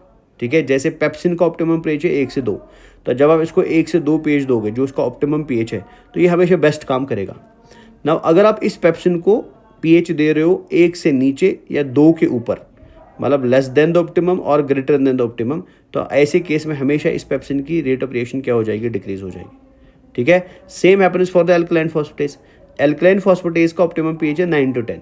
ठीक है, सो अगर आप एल्कलाइन फॉस्फेट को 9 to 10 का पीएच देते हो, जो उसका ऑप्टिमम पीएच है, ये अपना बेस्ट काम करेगा। लेकिन आप इसको 9 के नीचे या 10 के ऊपर पीएच दे दो, इसका काम क्या हो जाएगा, इफेक्ट हो जाएगा, बिकॉज रेट ऑफ रिएक्शन क्या हो जाएगी, डिक्रीज। तो अगर आप इधर पढ़ेंगे एनसीईआरटी में क्या लिखा है, enzyme generally function in a narrow range of temperature and pH. Each enzyme shows it's highest activity at a particular temperature at a particular pH, जिसे हम क्या बोलते हैं, optimum temperature and optimum pH. So highest rate of reaction enzymes का कहाँ होगा, उसके optimum temperature पे होगा और उसके ऑप्टिमम पीएच पे होगा। Low temperature preserves the enzymes in temporarily inactive state. अगर टेम्परेचर कम है तो वो एंजाइम को इनएक्टिवेट कर देता है, उसको फ्रीज कर देता है। वायरएज अगर आप टेम्परेचर हाई करते हो, ये एंजाइम को डिस्ट्रॉय कर देता है, बिकॉज ये इसको क्या करेगा, डिनेचर करेगा, खत्म कर देगा। तो ये होगा टेम्परेचर भी खत्म एंड पीएच भी खत्म। क्लियर, नेक्स्ट पे चलते हैं। सबस्ट्रेट कॉन्सेंट्रेशन मैंने आपको बताई दी बेटा, ठीक है ना। सो बस इधर इंपॉर्टेंट बात याद रखनी है, substrate concentration when the rate of reaction is Vmax/2, ठीक है, इसे हम Km बोलते हैं। तो Km का मतलब क्या होता है, substrate concentration when the rate of reaction is half of the Vmax, ठीक है। सो अगर आप इसको पढ़ेंगे क्या लिखा है, with the increase in substrate concentration the velocity of the enzymatic reaction rises at first. जब आप सबस्ट्रेट कॉन्सेंट्रेशन बढ़ा देते हो, रेट ऑफ रिएक्शन बढ़ जाता है शुरुआत में बेटा, ठीक है। The reaction ultimately reach the maximum velocity, finally ये रिएक्शन अपने मैक्सिमम वेलोसिटी पे पहुंचेगी, जिसे हम Vmax बोलते हैं। जैसे यहाँ पे आपको Vmax दिखाई दे रहा है, which is not exceeded by any further rise in the concentration of substrate. Now once a reaction reach at the Vmax के बाद आप कितना भी सबस्ट्रेट कॉन्सेंट्रेशन बढ़ाओ, रेट ऑफ रिएक्शन नहीं बढ़ेगा बेटा। This is because the enzyme molecules are fewer than the substrate molecule. इसका मतलब क्या हुआ कि अब आपके सबस्ट्रेट ज़्यादा है बट एंजाइम क्या है बेटा, कम है। And after saturation of these molecules there is no free enzyme molecule to bind with the additional substrate. तो Vmax के ऊपर जब एक रिएक्शन पहुंचती है, तो अगर उसके पास 1000 एंजाइम्स थे तो उसके ऊपर 1000 सबस्ट्रेट बाइंड कर चुके हैं। अब 1000 के ऊपर अगर आप सबस्ट्रेट ऐड करोगे, उनको ऐड करने के लिए कोई एंजाइम फ्री नहीं बचा, तो इस वजह से इसके आगे कभी भी रेट ऑफ रिएक्शन इंक्रीज नहीं होगा बेटा, ठीक है। बट अगर आप इसके आगे रेट ऑफ रिएक्शन को इंक्रीज करना चाहते हो, तो आप एंजाइम की कॉन्सेंट्रेशन को क्या कर दो, इंक्रीज कर दो बेटा। इनहिबिटर्स पे आते हैं। अब इनहिबिटर्स क्या है बेटा, इनहिबिटर्स ऐसे मॉलिक्यूल्स होते हैं जो एंजाइम की एक्टिव साइट पे या उसकी एलोस्टेरिक साइड पे बाइंड करके सबस्ट्रेट की बाइंडिंग को रोक देते हैं। फिर से मैं एक बार बता देता हूँ, ये मान के चलो फॉर एग्जाम्पल ये एक एंजाइम है, समझने के लिए। So this is a enzyme here, ये एक एंजाइम है, ठीक है। और ये इस एंजाइम की एक्टिव साइट है। अगर आप देखेंगे तो ये इस एंजाइम की क्या है बेटा, एक्टिव साइट है ना। ये इस एंजाइम की एक्टिव साइट है, एक्टिव साइट है, डन। नाउ इस एक्टिव साइट पे बाइंड कौन करना चाहिए बेटा, इस एक्टिव साइट पे ये सबस्ट्रेट बाइंड करना चाहिए। इस एक्टिव साइट पे आके ये सबस्ट्रेट बाइंड करना चाहिए, है ना। लेकिन नेचर में हमने क्या देखा, हमने देखा है कुछ चीज़ें ऐसी होती है जो दिखने में सबस्ट्रेट के जैसी होती है। कुछ चीज़ें ऐसी होती है जो दिखने में सबस्ट्रेट के जैसी होती है बट रियलिटी में सबस्ट्रेट नहीं होती। तो ऐसी पर्टिकुलर चीज़ों को बेटा हम क्या करते हैं, हम इन्हें नाम देते हैं इनहिबिटर्स, इनहिबिटर्स। सो जब एंजाइम अपने सबस्ट्रेट को बाइंड करने जाता है, अनफॉर्चुनेटली बेटा उसको लगता है कि ये वाला चीज़ भी मेरा ही सबस्ट्रेट है, वो इसको बाइंड करवाता है। तो जब इसको बाइंड करवाएगा बेटा, तो यहाँ तो कोई प्रोडक्ट नहीं बनेगा ना, बिकॉज एंजाइम अपने सबस्ट्रेट के साथ बाइंड करके ही प्रोडक्ट बनाता है। किसी दूसरी की चीज़ के साथ बाइंड करके वो कभी भी प्रोडक्ट का फॉर्मेशन नहीं करता है। एंजाइम स्पेसिफिक होता है अपने सबस्ट्रेट्स के लिए, है ना। सो जब ये इस इनहिबिटर को बाइंड करवा देगा तो इनहिबिटर की बाइंडिंग से कोई प्रोडक्ट नहीं बनेगा। जब कोई प्रोडक्ट नहीं बनेगा तो ऑटोमेटिकली रेट ऑफ रिएक्शन भी इंक्रीज नहीं होगी। सो ऐसे मॉलिक्यूल्स को बेटा हम क्या बोलते हैं, they are called as inhibitors. So the activity of an enzyme is also sensitive to the presence of specific chemicals that bind to the enzyme. When the binding of chemicals shuts off the enzyme activity, the process is called as inhibition and the chemical is called as inhibitor. So जब इन molecules की bind करने से enzyme activity रुक जाती है, stop हो जाती है, because कोई product का formation नहीं होता है, तो ऐसी process को हम inhibition बोलते हैं and ऐसे chemical molecules को हम क्या बोलते हैं, they are called as inhibitors. Clear है। जैसे मैं एक एग्जाम्पल आपको देता हूँ। फॉर एग्जाम्पल हमारे पास एक एंजाइम है, एंजाइम का नाम है सक्सिनिक डिहाइड्रोजनेस। ये आपकी बुक में भी दिया है। एंजाइम का नाम क्या है, सक्सिनिक डिहाइड्रोजनेस। सक्सिनिक डिहाइड्रोजनेस का जो अपना सबस्ट्रेट है, मतलब जिसको ये अपने साथ बाइंड करवाता है, उसका नाम है सक्सिनेट, ठीक है। सक्सिनिक डिहाइड्रोजनेस एंजाइम है, इसके खुद के सबस्ट्रेट का नाम है सक्सिनेट। तो जब भी सक्सिनिक डिहाइड्रोजनेस अपने सबस्ट्रेट सक्सिनेट को बाइंड करवाता है, ठीक है ना, तो ये इसको कन्वर्ट करता है बेटा प्रोडक्ट में। इसको किस में कन्वर्ट करता है, प्रोडक्ट में कन्वर्ट करता है। क्लियर है। नाउ इसी सक्सिनेट के जैसा, ठीक है, इसी सक्सिनेट के जैसा नेचर में एक इनहिबिटर पाया जाता है, ठीक है। इसी सक्सिनेट के जैसा नेचर में एक इनहिबिटर पाया जाता है which resembles to the succinate in nature बेटा, ठीक है ना, which resembles to the succinate in nature. But वो चीज़ या वो केमिकल रियलिटी में सबस्ट्रेट है ही नहीं बेटा, किसका, सक्सिनिक डिहाइड्रोजनेस का। फिर से मैं एक बार रिपीट करता हूँ। हमारे पास एक एंजाइम है, एंजाइम का नाम है सक्सिनिक डिहाइड्रोजनेस, ठीक है, क्रिब साइकिल का एंजाइम है। नाउ ये सक्सिनिक डिहाइड्रोजनेस जो है, ये नेचर में करता क्या है, ये नेचर में बाइंड करता है बेटा अपने सबस्ट्रेट को, और इसके सबस्ट्रेट को बेटा हम क्या बोलते हैं, the substrate is called as succinate, ठीक है, या सक्सिनिक एसिड भी आप बोल सकते हो, कोई दिक्कत नहीं, ठीक है। नाउ जब ये अपने सक्सिनिक एसिड को या सक्सिनेट को अपने साथ बाइंड करवाता है, तो binding of the succinate to the succinic dehydrogenase, ठीक है, leads to the formation of the product बेटा। क्लियर है। तो जब भी ये बाइंड करेगा तो ये 110% क्या बना देगा, एक प्रोडक्ट बना देगा। क्लियर है? नाउ जैसे प्रोडक्ट बना देगा तो रिएक्शन हमारी क्या हो जाएगी, कंप्लीट हो जाएगी। Done.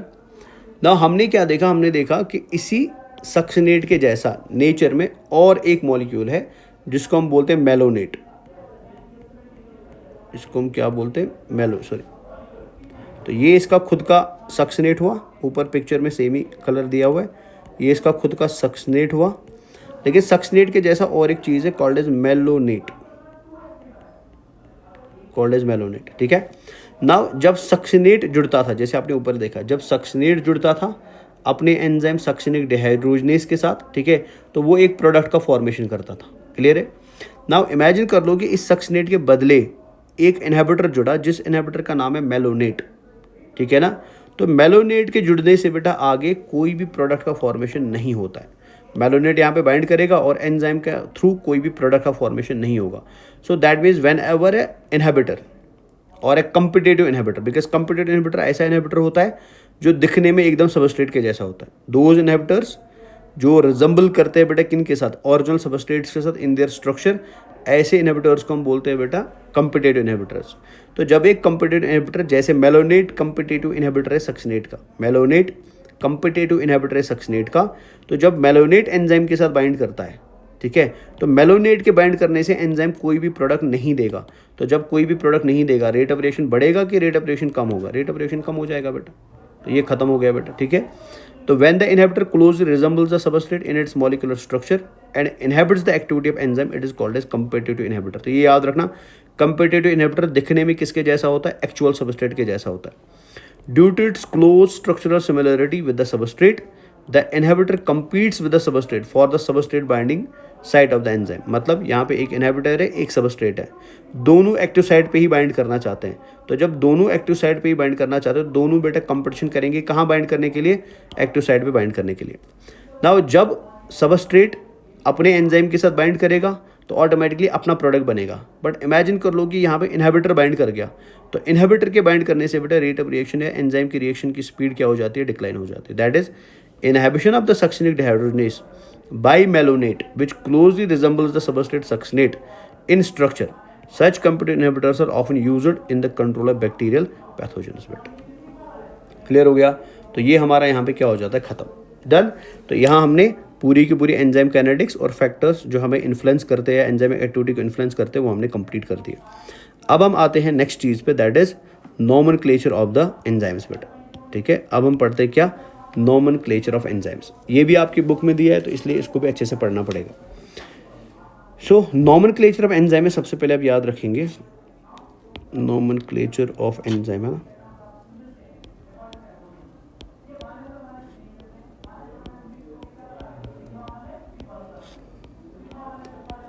Of enzyme.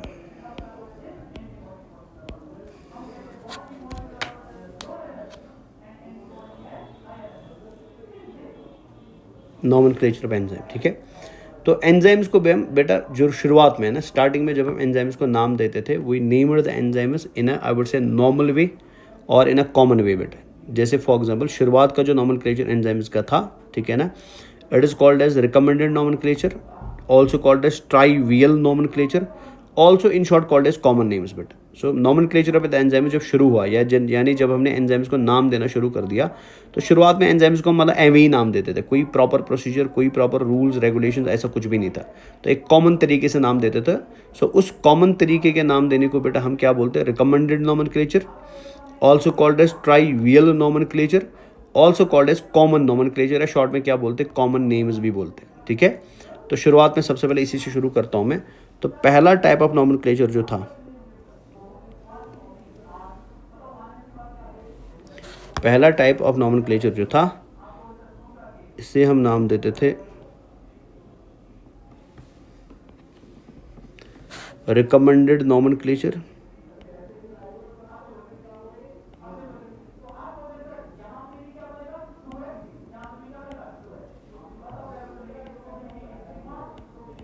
Recommended nomenclature,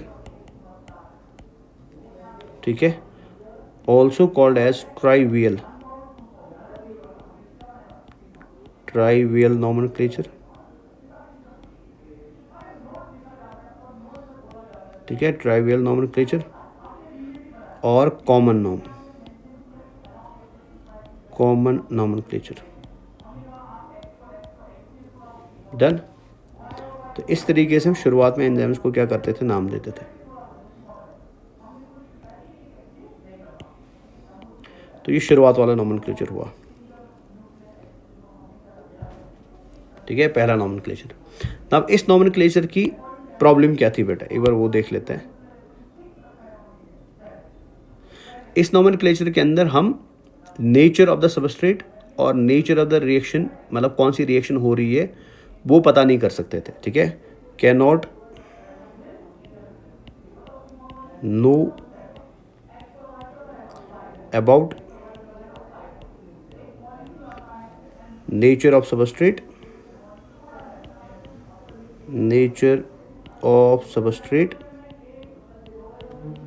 cannot know about nature of substrate or nature of reaction being catalyzed।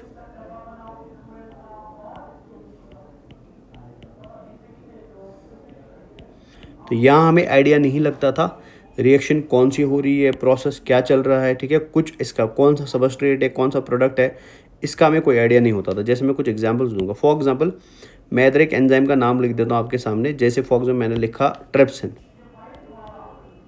तो इससे कुछ आपको आइडिया लग रहा है कि क्या हो रहा है, नहीं। जैसे मैंने लिखा पेप्सिन, तो कोई आइडिया लगा कौन सी रिएक्शन है, क्या हो रहा है, सबस्ट्रेट क्या है, नथिंग एट ऑल, ठीक है। जैसे मैंने लिखा काइमोट्रिप्सिन,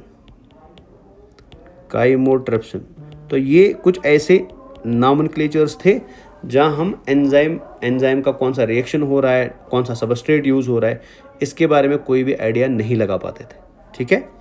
फिर हमने इस रिकमेंडेड नॉमेनक्लेचर के बाद और एक नॉमेनक्लेचर लाया, इधर ले आता हूँ मैं उसको, ठीक है। इसको हम नाम देते हैं सिस्टमिक नॉमेनक्लेचर, ठीक है। This is called as systemic nomenclature.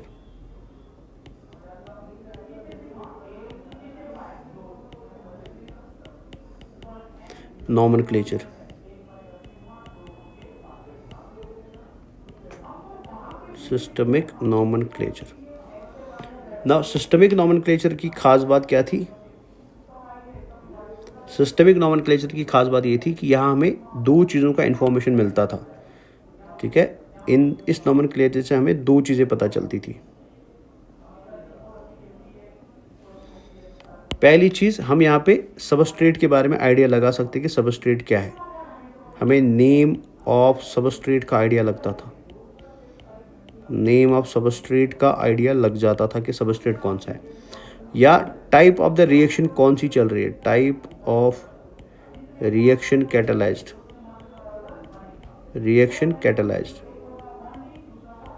इसका भी हम आइडिया लगा सकते थे, ठीक है। जैसे फॉर एग्जाम्पल मैं एक एग्जांपल देता हूँ यहाँ पे, वैसे तो बहुत सारे एग्जाम में एक एग्जांपल देता हूँ। जैसे फॉर एग्जांपल क्रिब साइकिल के अंदर हम एक रिएक्शन करवाते हैं, क्रिब साइकिल के अंदर है ना एक रिएक्शन करवाते हैं जिसमें हम मैलिक एसिड को कन्वर्ट करते हैं into the oxaloacetic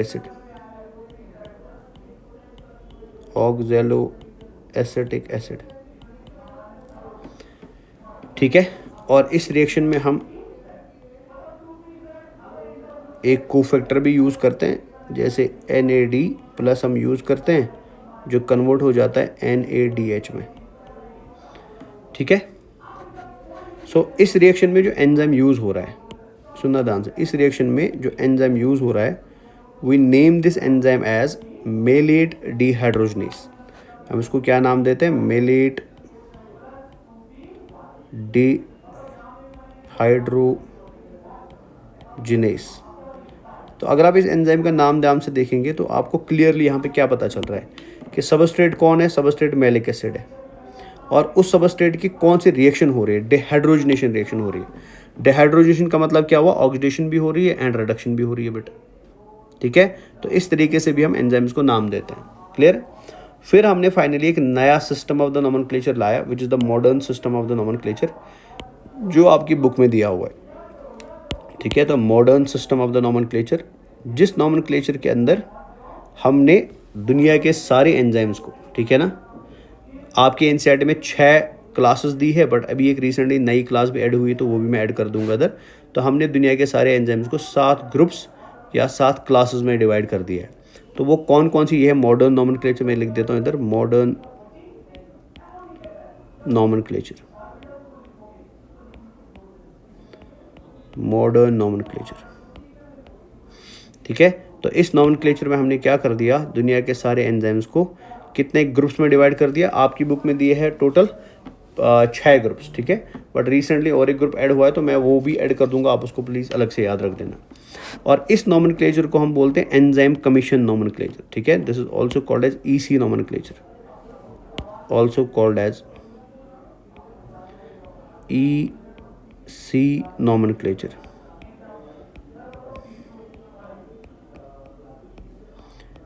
EC nomenclature, ठीक है। तो ईसी का मतलब क्या हुआ, एंजाइम कमीशन नॉमेनक्लेचर, ठीक है। ईसी का मतलब क्या हुआ, एंजाइम कमीशन नॉमेनक्लेचर। तो अब क्या होता है इस नॉमेनक्लेचर में, एक बार ज़रा नज़र रखिए ध्यान से। तो हमने इस नॉमेनक्लेचर के हिसाब से दुनिया के सारे एंजाइम्स को एनसीईआरटी के हिसाब से 6 ग्रुप्स, बट मैं एक और ऐड कर देता हूँ, 7 ग्रुप्स में डिवाइड कर दिया है, जिसे हम नाम देते हैं एंजाइम कमीशन 1। तो आपको इसी सीक्वेंस में याद रखना है, एंजाइम कमीशन 1,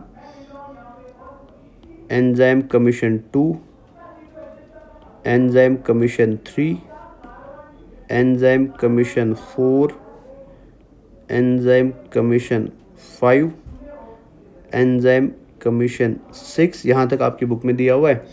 लास्ट में मैं और एक ऐड कर देता हूँ, एंजाइम कमीशन 7, ठीक है। तो अब ये एंजाइम कमीशन में एग्जांपल्स क्या आएंगी, तो एक एक करके मैं एग्जांपल ऐड करना शुरू कर देता हूँ।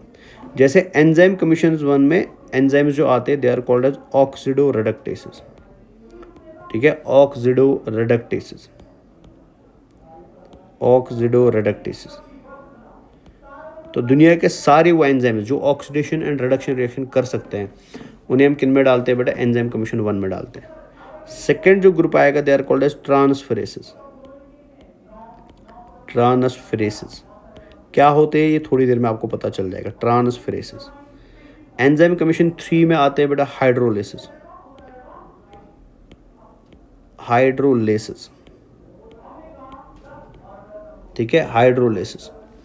एंजाइम कमीशन 4 में आते हैं बेटा लाइएसिस, लाइएसिस, ठीक है। एंजाइम कमीशन 5 में आते हैं आइसोमेरेसिस, आइसोमेरेसिस, ठीक है। एंजाइम कमीशन 6 में आते हैं लाइगेसिस।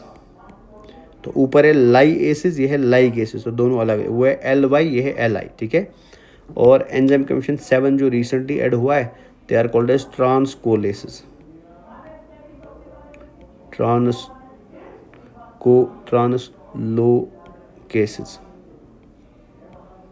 ट्रांसलोकेसिस। तो ये नया ऐड हुआ है तो प्लीज़ इसको याद रखना है, ट्रांसलोकेसिस, ट्रांसलोकेसिस। ये क्लियर है। सो ये हमारे एंजाइम कमीशन। ना इसमें आपको क्या याद रखना, आपको पता होना चाहिए EC1 में कौन होता है, EC2 में कौन होता है, EC3 में कौन होता है, EC4 में कौन होता है, 5 में कौन होता है और 6 में कौन होता है, ठीक है। तो आप एक एक करके इनको पढ़ लेते एक बार। ना अगर आप इनके लिए एक निमोनिक भी याद रखना चाहो तो आप एक निमोनिक भी याद रख सकते हैं। मैं एक निमोनिक ऐड कर देता हूँ। तो इनको याद रखने के लिए एक निमोनिक भी मैं ऐड कर देता हूँ। तो निमोनिक इज, इधर मैं ऐड कर बीच में, तो mnemonic is over the hill, over the hill, over the हिल, ठीक है। Life is lovely and terrific,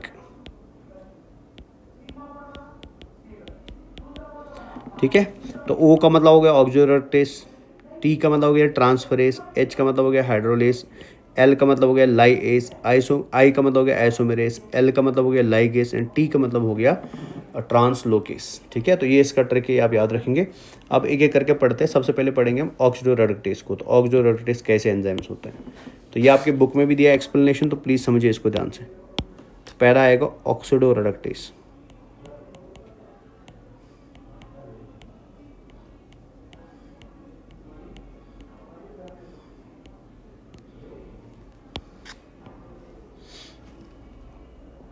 oxido reductase, ठीक है। तो याद रखेंगे ऑक्सीडो रिडक्टेसिस जो है, ऑक्सीडो रिडक्टेसिस जो है ये वो एंजाइम्स है बेटा जो कैटालाइज करते हैं oxidation of one substrate with the simultaneous reduction of another substrate. मतलब क्या है कि फॉर एग्जांपल मान के चलो यहाँ पे एक रिएक्शन चल रही है, पहले मैं डेफिनेशन लिख देता हूँ। सो वो एंजाइम्स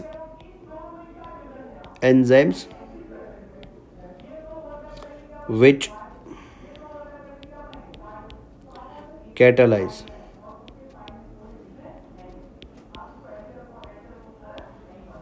oxidation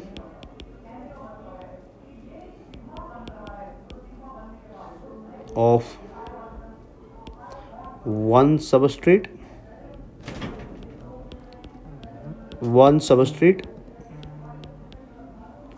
ठीक है with simultaneous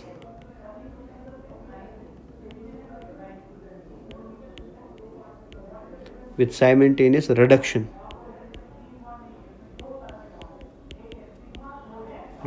of another substrate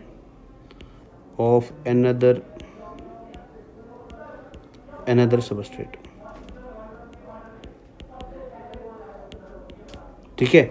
सो वो एंजाइम्स जिनका काम क्या होता है, जिनका काम होता है एक रिएक्शन को कराना, और उस रिएक्शन के अंदर बेटा ये एक सबस्ट्रेट की कराते हैं ऑक्सीडेशन और दूसरे सबस्ट्रेट की क्या कराते हैं बेटा ये रिडक्शन। और रिडक्शन जिस सबस्ट्रेट का होता है उसमें कभी कभी को एंजाइम भी इन्वॉल्व हो सकता है। को एंजाइम हम आगे पढ़ेंगे क्या होता है। तो इन शॉर्ट अभी आप याद रख लोगे वो रिएक्शंस जिसमें एक एंजाइम ऑक्सीडेशन भी करवा सकता है, रिडक्शन भी करवा सकता है, such reactions are called as oxido reductase reactions and such enzymes are called as oxido reductases. जैसे फॉर एग्जाम्पल मैं दो एग्जाम्पल यहाँ पे देता हूँ, जैसे फॉर एग्जाम्पल लैक्टेट डिहाइड्रोजनेस, ठीक है, लैक्टेट डिहाइड्रोजनेस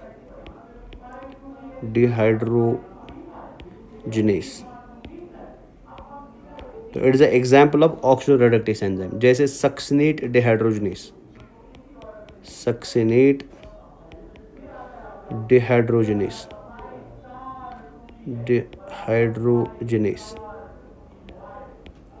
ठीक है, ये एग्जाम्पल्स हो गई। तो समझने के लिए एक एग्जाम्पल लेते हैं कि ये कहना मैं क्या चाहता हूँ एक्चुअली। इमेजिन कर लो मेरे पास एक सबस्ट्रेट है, फॉर एग्जांपल सबस्ट्रेट का नाम है AH और ये और एक सबस्ट्रेट है, इस सबस्ट्रेट का नाम है B फॉर एग्जांपल, ठीक है। तो इन दोनों के बीच में रिएक्शन चली बेटा। तो रिएक्शन में हुआ क्या बेटा, रिएक्शन में ये हुआ कि A जो था बेटा उसने अपने H को लूज कर दिया, ठीक है, और वो कन्वर्ट हो गया बेटा BH में, ठीक है। सो अगर आप ध्यान से देखेंगे ना, मैं इधर हाईलाइट कर देता हूँ, अगर आप ध्यान से देखेंगे तो यहाँ पे AH जो है, ठीक है, वो अभी रिड्यूस्ड फॉर्म में,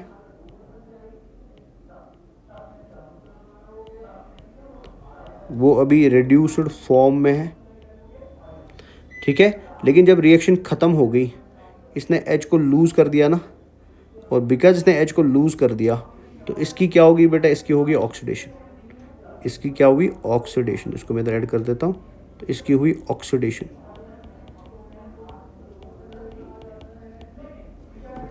ठीक है। वही अगर आप इधर ध्यान से देखेंगे यहाँ पे और एक मॉलिक्यूल भी है B, ठीक है। तो B पहले किस फॉर्म में था, ऑक्सीडाइज्ड फॉर्म में था, OX शॉर्ट में लिख देता हूँ, ठीक है।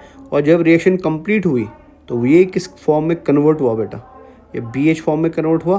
तो BH का मतलब क्या हुआ, ये रिड्यूस हो गया, तो ये रिड्यूस्ड हो गया, ठीक है। तो अगर आप ध्यान से देखेंगे ना, सो अगर आप इस वाली लाइन को फॉलो करेंगे, ठीक है ना, वाइट वाली लाइन को फॉलो करेंगे, तो वाइट वाली लाइन के अंदर क्या हो रहा है, ऑक्सीडेशन, A का ऑक्सीडेशन हो रहा है कि नहीं हो रहा है। और वही अगर आप इस ब्लू वाली लाइन को फॉलो करेंगे जहाँ पे B BH में कन्वर्ट हो रहा है, तो इसका क्या हो रहा है बेटा, रिडक्शन हो रहा है।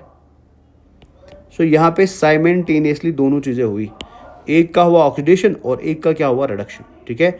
एक बन गया बेटा ऑक्सीडाइज्ड प्रोडक्ट और एक क्या बन गया, रिड्यूस्ड प्रोडक्ट। तो ऐसी रिएक्शंस को ही हम क्या नाम देते हैं, such reactions are called as oxido reductase reactions, और ऐसी रिएक्शंस को करने वाले एंजाइम्स को हम क्या बोलते हैं, they are called as oxido reductases बेटा, ठीक है। और अगर कोई एंजाइम साइमल्टेनियसली, ये सुनना ध्यान से, अगर कोई एंजाइम साइमल्टेनियसली ऑक्सीडेशन भी कर सकता है और रिडक्शन भी कर सकता है, उसको ऑक्सीडेस बोला जाए कि रिडक्टेस बोला जाए, उसको बोला जाएगा डिहाइड्रोजनेस, हाइड्रोजिनेस। तो डिहाइड्रोजिनेस एंजाइम्स वो एंजाइम्स होते हैं जो ऑक्सीडेशन भी करा सकते हैं और रिडक्शन भी करा सकते हैं। तो शॉर्ट में इनको क्या बोलते हैं, ऑक्सीडो रिडक्टेसेस। ये क्लियर है। जैसे एक एग्जांपल ले लो, फॉर एग्जांपल मान के चलिए बेटा, आपने पढ़ा भी होगा शायद कहीं पे, फॉर एग्जांपल मेरे पास बेटा लैक्टिक एसिड है, जिसको मैं लैक्टेट लिख सकता हूँ बेटा। लैक्टिक एसिड मतलब लैक्टेट, ठीक है। लैक्टेट हमारी बॉडी के अंदर बेटा एक प्रोडक्ट में कन्वर्ट हो जाता है which is called as pyruvate, या पायरुविक एसिड भी आप बोल सकते, पायरुवेट और पायरुविक एसिड, ठीक है। और इसको कराने वाला जो एंजाइम है that is called as lactate dehydrogenase, lactate dehydrogenase. कौन करवाता है, लैक्टेट डिहाइड्रोजिनेस, ठीक है। नाउ इस रिएक्शन में हम एक कोएंजाइम भी यूज करते हैं, जिस कोएंजाइम का नाम है बेटा NAD, ठीक है। और ये इस रिएक्शन में कन्वर्ट हो जाता है NADH में। तो आप ज़रा नज़र को ध्यान से। नाउ अगर आप इस रिएक्शन में लैक्टेट को देखोगे तो लैक्टेट इज रिड्यूस्ड फॉर्म और रिड्यूस्ड स्ट्रक्चर, और जब ये पायरुवेट बन गया तो उसकी होगी ऑक्सीडेशन, ठीक है ना। लेकिन NAD जो है बेटा, उस NAD ने लैक्टेट से बेटा हाइड्रोजन रिसीव कर दिया, तो वो पहले था, हाईलाइट में इधर का, तो वो पहले था ऑक्सीडाइज्ड फॉर्म में और बाद में वो कन्वर्ट किस में हुआ, रिड्यूस्ड फॉर्म में। तो अल्टरनेटिव भी दोनों चल रही है ना, ऑक्सीडेशन भी चल रहा है, रिडक्शन भी चल रहा है। तो इस वजह से इस रिएक्शन को मैं बोलूँगा क्या, डिहाइड्रोजनेशन रिएक्शन या ऑक्सीडो रिडक्टेस रिएक्शन, और एंजाइम को हम क्या बोलेंगे, ऑक्सीडो रिडक्टेस। क्लियर है। Same for the succinate also, succinic acid convert होता है फ्यूमेरिक एसिड में, या सक्सिनेट कन्वर्ट होता है फ्यूमेरेट में, FAD कन्वर्ट हो जाएगा FADH2 में। तो दैट मीन्स सक्सिनेट डिहाइड्रोजन भी क्या बन गया, वो भी बन गया एग्जाम्पल ऑफ ऑक्सीडो रिडक्टेस। तो इन शॉर्ट यहाँ पे लिखना चाहे तो लिख सकते हैं सक्सिनेट, ठीक है, कन्वर्ट हो जाता है फ्यूमेरेट में, कोएंजाइम यूज होगा FAD, कन्वर्ट हो गए FADH2 में, ठीक है। तो एंजाइम का नाम क्या है, सक्सिनेट डिहाइड्रोजनेस। तो ये हो गया आपका फर्स्ट क्लास खत्म, ठीक है। तो आई होप ऑक्सीडो रिडक्टेसेस आपको समझ आ गए। तो ऑक्सीडो रिडक्टेस वो एंजाइम्स है जो ऑक्सीडेशन भी करवा सकते हैं और रिडक्शन भी करवा सकते हैं। ये एक मॉलिक्यूल का ऑक्सीडेशन और साइमल्टेनियसली दूसरे का रिडक्शन करवाते हैं, या एक का रिडक्शन और साइमल्टेनियसली दूसरे का ऑक्सीडेशन करवाते हैं। ऐसे एंजाइम्स को हम बोलते हैं ऑक्सीडो रिडक्टेसेस, जो ऑक्सीडेशन रिडक्शन करवा सकते हैं। अगर कोई एंजाइम दोनों एक साथ करा सके, ऑक्सीडेशन भी या रिडक्शन भी, उनको हम डिहाइड्रोजनेस बोलते हैं। एग्जाम्पल मैंने आपको बता दिया, और ये थोड़ा सा समझने के लिए मैकेनिज्म है बेटा। डन। सेकेंड बात है, तो सेकेंड जो हमारी क्लास है बेटा, they are called as transferases, transferases. तो ये है EC2। तो transferases belong to the enzyme commission 2, ठीक है, they belong to enzyme commission 2। तो क्या करते हैं एंजाइम्स बेटा, पहले लिख देते इधर। तो एंजाइम्स जो है बेटा ट्रांसफेरेसेस, ये ग्रुप्स को ट्रांसफर करते हैं, ठीक है, from one substrate to another, ठीक है। Transfer groups from one substrate to another, from one substrate to another, ठीक है, from one substrate another, except, ये सारे ग्रुप्स को ट्रांसफर करेंगे, एक्सेप्ट बेटा एक ग्रुप ये कभी ट्रांसफर नहीं करते हैं, वो होगा हाइड्रोजन। सो दोज एंजाइम्स जो हमारी बॉडी के अंदर ग्रुप्स का ट्रांसफ़र का काम करते हैं, एक सबस्ट्रेट से दूसरे सबस्ट्रेट में ग्रुप्स को मूव करवाते हैं, एक्सेप्ट हाइड्रोजन, बिना हाइड्रोजन के बेटा, ऐसे एंजाइम्स को हम क्या बोलते हैं, दे आर कॉल्ड एज ट्रांसफरेसेस, ठीक है। जैसे kinase, is a example of transferase, ठीक है। जैसे ट्रांस एमिनेस, ट्रांस एमाइनेस, ट्रांस एमाइनेस, ठीक है। जैसे अमाइनो ट्रांसफरेज, अमाइनो ट्रांसफरेज, तो ये सब किसकी एग्जाम्पल्स हो जाती है? This all are the examples of transferases, ठीक है। समझने के लिए एक सिंपल एग्जाम्पल मैं बता देता हूँ, ये ज़रा नज़र रखिए। फॉर एग्जाम्पल मान के चलिए मेरे पास एक रिएक्शन चल रही है जिसमें मेरे पास सबस्ट्रेट ए है और सबस्ट्रेट बी है, ठीक है। लेकिन बी के साथ एक ग्रुप जुड़ा हुआ है, फॉर एग्जाम्पल एक्स, बी के साथ कोई ग्रुप जुड़ा हुआ है फॉर एग्जाम्पल एक्स, ठीक है। अब ये रिएक्शन जब चली तो रिएक्शन के एंड पे मैंने क्या देखा कि मेरे को प्रोडक्ट बन गया बेटा A X plus B. So that means बेटा यहाँ पे हमने इस एंजाइम ने, जो बीच में एंजाइम लगा हुआ है ये एंजाइम, तो इस एंजाइम ने करा क्या है बेटा, इस एंजाइम ने इस सबस्ट्रेट का एक्स ए पे ऐड कर दिया, बी से निकाला और ए पे ऐड कर दिया। लेकिन ये कभी भी हाइड्रोजन नहीं हो सकता, हाइड्रोजन होगा तो फिर तो वो ऑक्सीजोरेटेज बन जाएगा, ठीक है। एक्सेप्ट हाइड्रोजन होगा तो ऐसे पर्टिकुलर एंजाइम्स को हम क्या बोलते हैं? दे आर कॉल्ड एज ट्रांसफरेसेस बेटा। जैसे मैं एक एग्जाम्पल भी आपको देता हूँ, फॉर एग्जाम्पल नजर रखो ध्यान से। फॉर एग्जाम्पल ग्लाइकोलाइसिस आपने पढ़ी है, तो आपको पता है बेटा हमारे पास ग्लूकोज मॉलिक्यूल होता है, ग्लूकोज मॉलिक्यूल है ना। ना जब एक ग्लूकोज मॉलिक्यूल बेटा हेक्सोकाइनेस एंजाइम को मिल जाता है, हेक्सोकाइनेस एंजाइम को मिल जाता है, ग्लाइकोलाइसिस आपने पढ़ी होगी, हेक्सोकाइनेस एंजाइम को मिलता है, तो हेक्सोकाइनेस क्या करता है, वो उसको कन्वर्ट करता है ग्लूकोज 6 फॉस्फेट में, ग्लूकोज 6 फॉस्फेट में,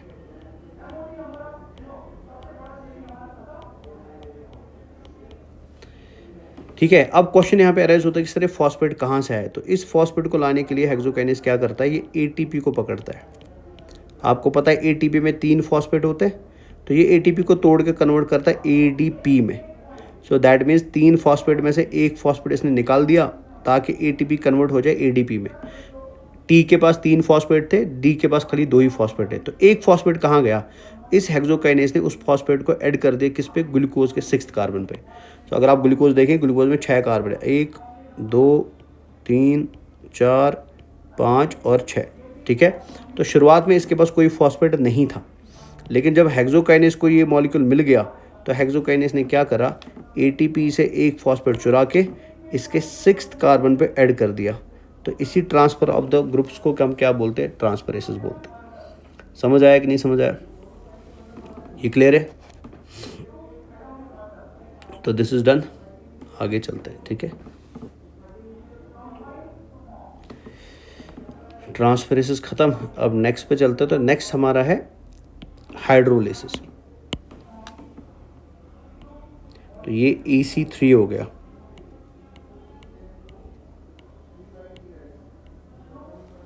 हाइड्रोलिसिस, तो ये हमारा EC3 है।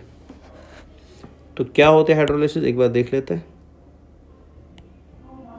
ठीक है। ये वो एंजाइम्स है बेटा जो हमारी बॉडी के अंदर बॉन्ड्स को तोड़ देंगे, ठीक है ना। जैसे एस्टर बॉन्ड को तोड़ेंगे, इथर बॉन्ड को तोड़ेंगे, पेप्टाइड बॉन्ड को तोड़ेंगे, ग्लाइकोसाइडिक बॉन्ड को तोड़ेंगे।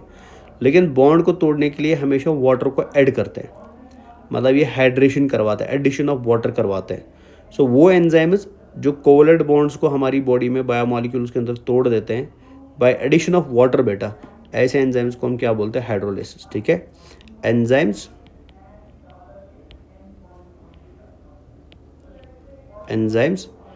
which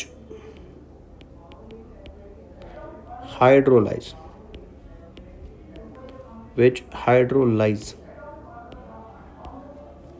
ester, ether, peptide, glycosidic bonds, ठीक है, बाय एडिंग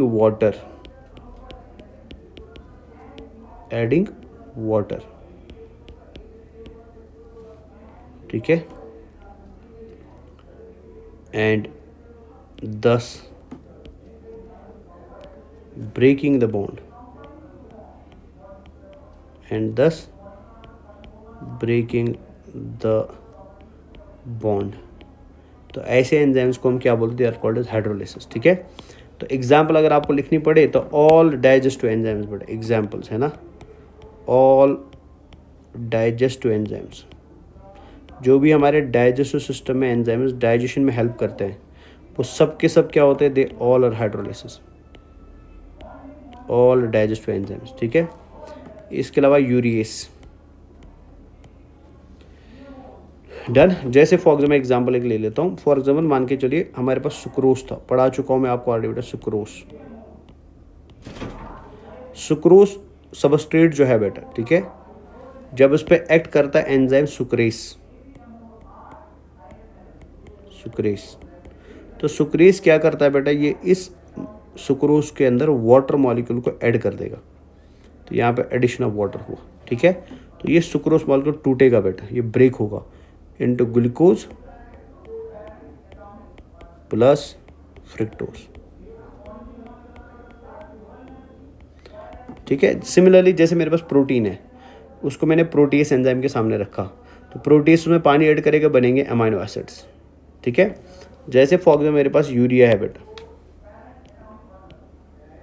या हमें नेक्स्ट चैप्टर में पढ़ना भी है, यूरिया है, तो यूरिया के सामने जब हम यूरिएस एंजाइम को लाते हैं, ठीक है, तो यूरियस ऐड करता है इसमें वाटर बेटा, और यूरिया को कन्वर्ट कराता है बेटा into ammonia and carbon dioxide. तो शॉर्ट में यहाँ पे क्या हो रहा है, ब्रेक डाउन ऑफ बॉन्ड्स हो रहा है, तो खत्म हो गया ये भी बेटा। ठीक है, नेक्स्ट चलते हैं। नेक्स्ट जो हमारा है enzyme class, that is EC4। तो EC4 के अंदर आते हैं बेटा लाइएसेस, लाइएसेस,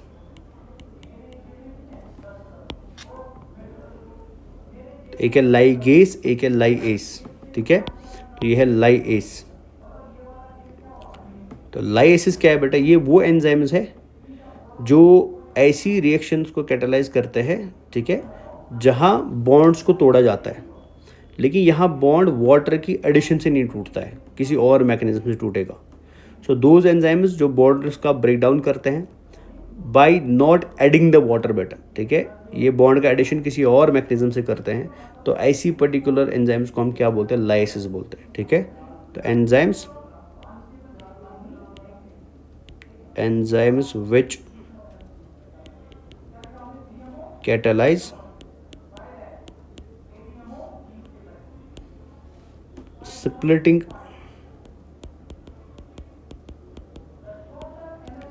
splitting of various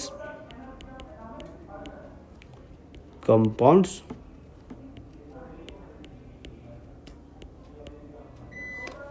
by mechanisms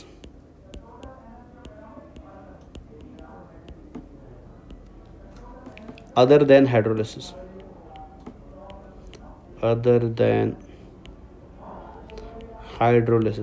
बिना पानी के ऐड करके ये बॉन्ड्स की स्प्लिटिंग करवाते हैं, तो ऐसे एंजाइम्स को हम क्या बोलते हैं, दे आर कॉल्ड एज लाइएसिस बेटा। ठीक है, डन। नाउ लाइएसिस की एग्जाम्पल क्या आती है, तो एग्जाम्पल याद रखेंगे, जैसे एल्डोलिस, जैसे अर्जुनो सक्सेनेस।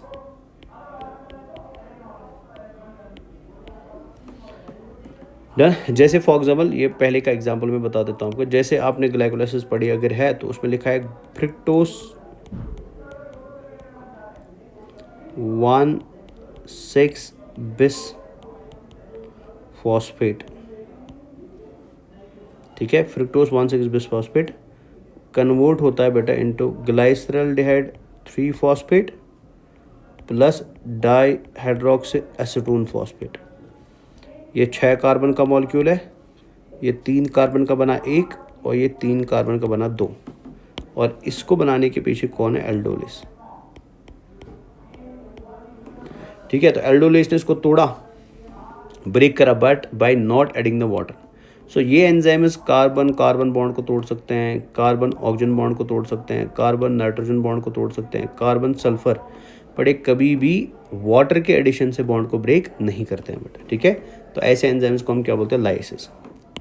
इसके अलावा और एक है आइसोमेरेस।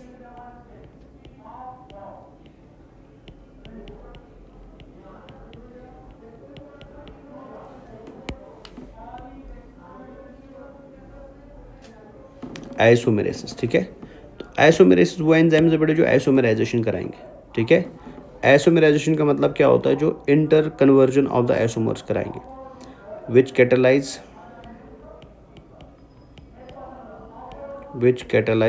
इंटर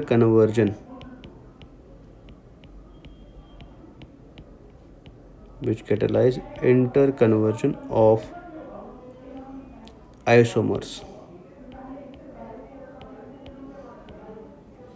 आइसोमर्स, ठीक है। For example phospho hexose isomerase,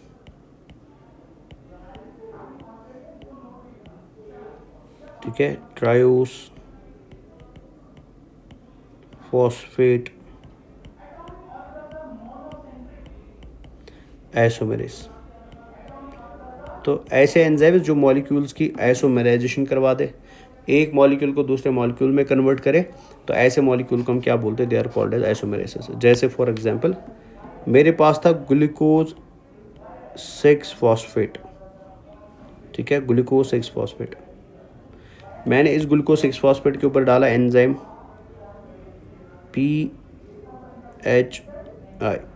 PHI मतलब फॉस्फोहेक्सोस आइसोमेरेस, ठीक है।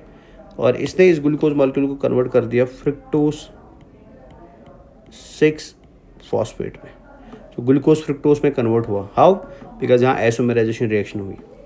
जैसे मेरे पास है ग्लाइसरल्डेहाइड 3 फॉस्फेट, ठीक है। ये ग्लाइसरल्डेहाइड 3 फॉस्फेट कन्वर्ट हो रहा है इनटू डाईहाइड्रोक्सी एसीटोन फॉस्फेट, ठीक है। सो मतलब एक एल्डिहाइड एक कीटोन में कन्वर्ट हो रहा है, कैसे, in presence of triose phosphate isomerase. तो ये रिएक्शंस क्या कहलाती है, they are called as isomerization reactions. हम नेक्स्ट एंजाइम पे चलते हैं। नेक्स्ट एंजाइम हमारा लाइगेस, ठीक है। EC6 है ये लाइगेस। तो ये एंजाइम का मिशन 6 हुआ, लाइगेसेस। तो लाइगेस कैसे एंजाइम्स हैं, तो इधर लिख देते हैं। लाइगेस वो एंजाइम्स है बेटा जो ऐसी रिएक्शंस को कैटलाइज करेंगे जहां दो मॉलिक्यूल ज्वाइन हो जाएंगे एक दूसरे के साथ, ठीक है ना, और इस ज्वाइनिंग में ATP को यूज़ होगा। तो इन शॉर्ट ये दो मॉलिक्यूल्स को आपस में बाइंड करवाता है by the use of ATP बेटा, ठीक है। तो ऐसे एंजाइम्स को हम क्या बोलते हैं, लाइगेसेस, ठीक है। तो ये याद रखेंगे, enzymes which catalyse reactions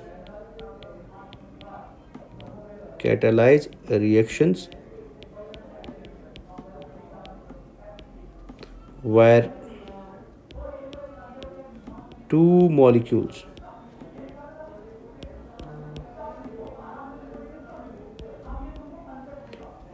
molecules join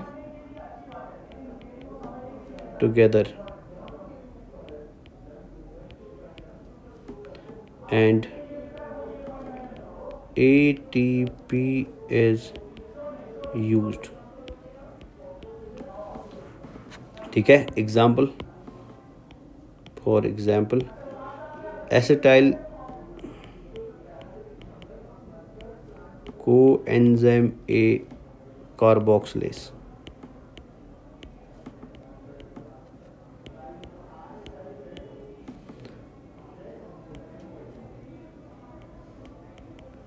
glutamine synthase,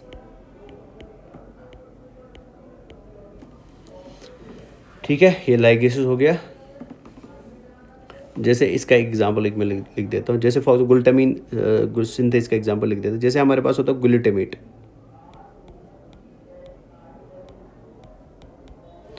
तो हम ग्लूटामेट के ऊपर ऐड करते हैं अमाइनो ग्रुप को, अमोनिया को, ठीक है। और जब ये ऐड हो जाएगा तो ये कन्वर्ट हो जाएगा गुल्टा अमीन में, ठीक है। और यहाँ एडिशन में जो हमने एनर्जी यूज़ करी है वो हमने ATP से ली और ATP कन्वर्ट हो गया ADP में, ठीक है, इन presence of the enzyme this. तो इस रिएक्शन को हम क्या बोलेंगे, लाइगेशन, ठीक है। तो ये हो गया ख़त्म यहाँ पे। तो आई होप ये सारे के सारे आपको समझ आए होंगे। नाउ लास्ट पे आता है EC7, ठीक है। EC7 के बारे में बस इतना याद रखेंगे, EC7 जिन्हें हम ट्रांसलोकेसेस बोलते हैं, ट्रांसलोकेसेस। ट्रांसलोकेसेस जो है ना ये मेम्ब्रेन बाउंड एंजाइम्स होते हैं, मेम्ब्रेन बाउंड एंजाइम्स,